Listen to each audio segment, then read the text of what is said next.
Yeah, Bob Arum, how you doing? Good. So, I wanted to talk about Chavez Rios and what's going to happen if Chavez can't get this visa to get for this HBO fight. If Chavez can't get his visa, and that's pretty disgraceful, because 2 weeks ago they let the kid know that his visa was approved, and then the whole computer system in the State Department crashed as far as the visas are concerned. So there's 1 million visas being held up all over the world, not just in Argentina. We've had help from Senator Reid's office, and hopefully by the end of the day, they might find a way to issue this visa. If not, we have a young man from Mexico named Cepeda on the card, who's ready to take the fight, and I assume he'll go in as the opponent. Now, how confident are you that the senator that you contacted can help you out with this situation? Well, he's really trying.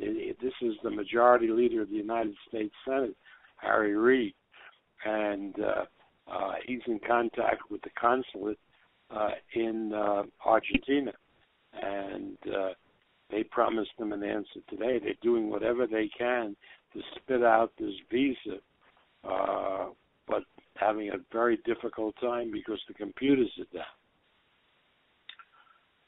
All right. Well, my next question is about Chavez, the other Chavez, Julio Cesar Chavez and Gennady Golovkin. Did anything that Golovkin did this past weekend impress you to the fact where a Chavez-Golovkin fight is more enticing for you? Well, Golovkin's a hell of a fighter, and that fight would be very enticing. But I think now the priority is to do a title fight between Chavez and Carl Froch. And if you go the Carl Froch route, would you bring Carl Froch here to the United States, being as though... Yes, he wants that. Froch's dream is to fight in the United States. So that fight will take place clearly in Las Vegas? Yes. And how confident are you that that fight could be made? Is that going to be for the end of this year or early next year? Early next year, but I met with the Chavez people, and I think they're on board, and I know Barry Earn told me that Carl Froch is on board. And my final question, being as though the Miguel Cotto just did what he did, becoming the middleweight champion of the world, again under the guidance of Top Rank, he's back on top of the world. But his opponent, Sergio Martinez, is making an attempt back in the ring.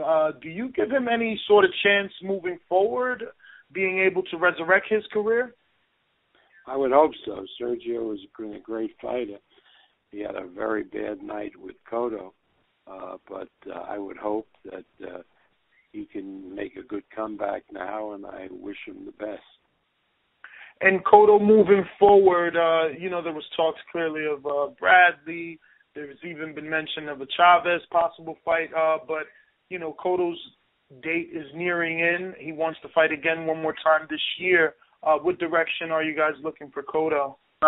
That's what we're going to be discussing this weekend with HBO.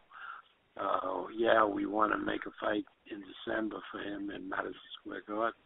And if he's successful in that fight, and then if Canelo was successful this year in his last fight, hopefully we can match them against each other next year.